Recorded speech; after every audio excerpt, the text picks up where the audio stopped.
மறுபிறவி. மறுபிறவி பௌதிக உடலுக்கு உண்டு. சூட்சும உயிர் அல்லது ஆத்மா அதற்கு அழிவு கிடையாது.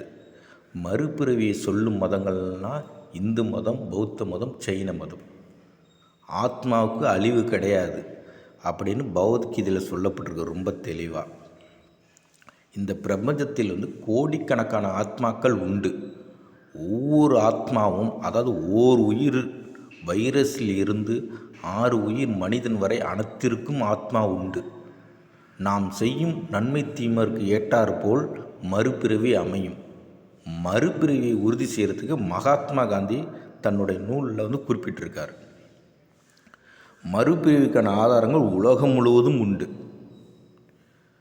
உதாரணமாக ஹிப்னாட்டிசம் என்ற மருத்துவ முறையில் ஒரு மனிதனை மயக்க நிலையில் கொண்டு சென்று அப்பொழுது அவனுக்கு ஆழ்மனம் மட்டும்தான் வேலை செய்யும். ஹிப்னாட்டிசத்தில் இருக்கும்போது அந்த ஆழ்மனத்தின் மூலமாக நம்ம முற்பிறவியின் பதிவுகள் இருக்குது அப்படிங்கிறத நம்ம வெளில கொண்டு வரும். எதுனா ஹிப்னாட்டிசம் மூலமாக. இதை ஈவான் ஸ்டீவன்சன் என்ற அறிஞர் உலகம் முழுவதும் போயிருக்கார்.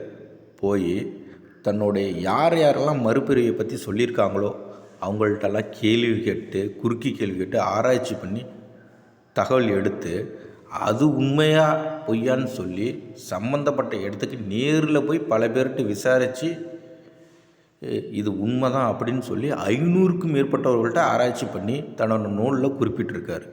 இது இந்தியாவில் மட்டும் இல்லை, உலகம் முழுவதும் போயிருக்கார். யாரெல்லாம் மறுபிறவியை பற்றி சொல்கிறாங்களோ அவங்கள்ட்ட கேட்பார். கேட்டுட்டு குறிப்பெடுத்துக்கிட்டு அதெல்லாம் உண்மையாக என்னன்னு போய், இப்போ உதாரணத்துக்கு நான் இந்த இடத்துல பிறந்தேங்க, இறந்துட்டேங்க அப்படின்னு சொல்கிறேங்களா, நீ எங்கே பிறந்த, உன் பேர் என்ன, அப்போ உன் அப்பா அம்மா பேர் எல்லாத்தையும் வாங்கிப்பார். தகவல் வாங்கிக்கிட்டு நான் இந்தியாவில் இந்த ஊரில் தான் பிறந்தேன் அப்படின்னு சொல்லும்போது அந்த இடத்துக்கு நேராக போயிடுவார். அங்கே போய் இத்தனை வருஷத்துக்கு முன்னாடி இங்கே யாராவது வாழ்ந்தாங்களா அப்படின்னு குறுக்கு விசாரணை பண்ணி தன்னோட நூலில் ரொம்ப தெளிவாக வெளியிட்டிருக்கார்.